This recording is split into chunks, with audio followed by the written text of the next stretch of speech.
जिसको हम विद्यालय बोलते हैं, आज वो विद्यालय वेदशाला भी बन गई है, यज्ञशाला भी बन गई है। इस शिक्षा के महामंदिर में विराजमान धर्म संस्था के प्रधान श्रीमान अनिल जी, श्रीमान दीपक जी, जो आर्य समाज मंदिर है विदर्भा का, उसके प्रधान जी श्रीमान मदन लाल जी,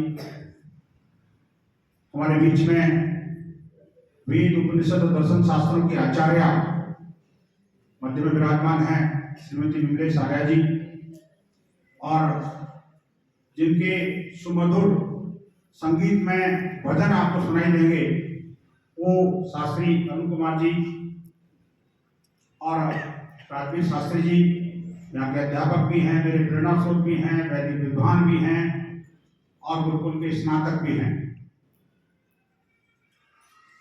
श्रीमान मनोज जी, इस विद्यालय की प्राचार्य सुचरिता जी, सभी मेरे श्रद्धेय और पूज्य शिक्षकगण और प्यारे विद्यार्थियों, आज एक ऐसा दिवस है जहां पर सिर्फ हम हवन नहीं कर रहे, इस हवन की ध्वनि से लेकर के, इस हवन की धुनी से लेकर के हम बहुत कुछ लेके जाने वाले हैं। आज से 99 वर्ष पूर्व एक ऐसे महापुरुष का महाप्रयाण हुआ जिसके जीवन को हम सबको पढ़ना चाहिए। जिन्होंने पढ़ा है उसको दोबारा पढ़ना चाहिए, और जिन्होंने दोबारा पढ़ा है उसको तिबारा पढ़ना चाहिए।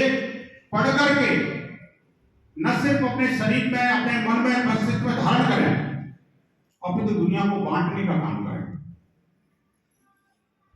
ये ऐसे महापुरुष थे जिनका प्रारंभिक जीवन बड़ा निकृष्ट था।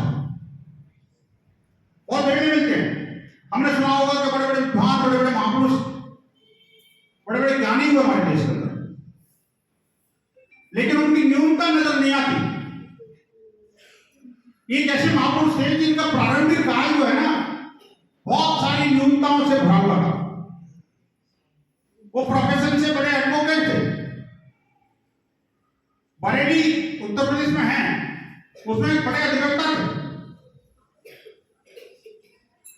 और पूरी तरह से नास्तिक थे। उनका ये वेद उपनिषद दर्शन शास्त्र और भगवान में कोई विश्वास नहीं था। लेकिन बरेली में एक बार ऋषि स्वामी दयानंद सरस्वती जी का प्रवचन हुआ। उस प्रवचन में उनके पिताजी उनको लेके गए।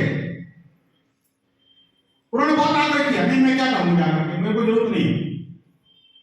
जैसे आमतौर पर हम लोग व्यस्त भी रहते हैं, विद्याधन करते हैं, पढ़ाई से फुर्सत नहीं मिलती, माताजी पिताजी बोलते तुम ही चले जाओ मंदिर, मैं क्या करूंगा जाकर के, मंदिर में क्या करना। लेकिन नहीं, आग्रह पूर्वक उनके पिताजी उनको ले गए। और आप देखिए कि किसी व्यक्ति का जीवन कैसे बदलता है, नरक से स्वर्ग के द्वार कैसे खुलते हैं, ये स्वामी श्रद्धानंद जी से सीखने की आवश्यकता है। वो एक प्रवचन बरेली का उनके सारे पास्ट को भुला गया और फ्यूचर को बना गया। आप देखिए कि उन्होंने न सिर्फ आर्य समाज की दीक्षा ली, इतना कुछ धन संपत्ति, वैभव, नौकर चाकर, प्रैक्टिस, पैसा, सब कुछ था। लेकिन जब उन्होंने देखा कि मेरी बेटी जो विद्यालय से आ रही है, छोटी सी बच्ची थी, उनके बराबर 7-8 साल की बच्ची थी वो, और वो जब घर में प्रवेश करती है तो बोलती है ईसा ईसा बोल तेरा क्या लगेगा बोल, ईसा मेरा राम रमैया, ईसा मेरा कृष्ण कन्हैया। ये कब की बात है? 19वीं शताब्दी की बात है। और स्वामी श्रद्धानंद को वो समय मूलचंद थे, उनका नाम था मूलचंद, मुंशीराम जी। तो मुंशीराम जी को लगा यार ये क्या हो रहा है, मेरे घर के अंदर भी ईसाइयत का प्रचार हो रहा है। इस भारत की सनातन संस्कृति कहां गई? राम भी ईसा, कृष्ण भी ईसा, तो हमारा क्या? उन्होंने तय किया, क्योंकि उस समय भारत में क्या है कि मुगलों का शासन समाप्त हुआ था और अंग्रेजों का शुरू हुआ था। अंग्रेजी शासन के कारण क्रिश्चियन मिशनरी स्कूल बहुत थे और दूसरी तरफ वो सैकड़ों वर्षों की गुलामी के कारण उर्दू का प्रभाव ज्यादा था, तो मदर से ज्यादा था। इसके कारण क्या हुआ कि हमारी जो संस्कृति थी वो कहीं विलुप्त होती जा रही थी। तो स्वामी श्रद्धानंद ने पहले गुरुकुल खोले। उन गुरुकुलों के माध्यम से शिक्षा का, भारतीय वैदिक शिक्षा का प्रचार किया और सबसे पहले उस गुरुकुल में आपने ही बच्चों को भर्ती किया। वो कहते हैं कि भाई चैरिटी बिगिंस एट होम। जो काम अच्छा शुरू करो तो लोग गुरुकुल में आने के थोड़ा करते थे, कैसे करें क्या करें, पहले अपने बच्चों को दाखिल किया। ऐसे ही जब शादी विवाह की बारी आई, वहां पर जाति पात बहुत फैला हुआ कि मैं इस जाति का हूं, वो इस जाति का है, छुआछूत बहुत थी। उन्होंने उसको समाप्त करने के लिए एक संकल्प किया कि मैं अपने बच्चों का अंतर जाति विवाह कराऊंगा और वहां से उस जाति का जो बंधन था वो उसको उन्होंने तोड़ा। सेवा के इतने जबरदस्त व्यक्ति थे वो।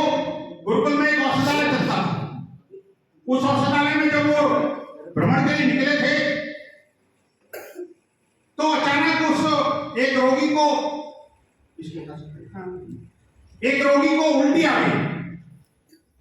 अब सोचिए, स्वामी श्रद्धानंद को जब लगा कि उनके साथ जो सहायक थे उनको बोला नहीं जा, उल्टी का पात्र ले आओ, वो पात्र लेने के दौड़े, तब तक उस बच्चे को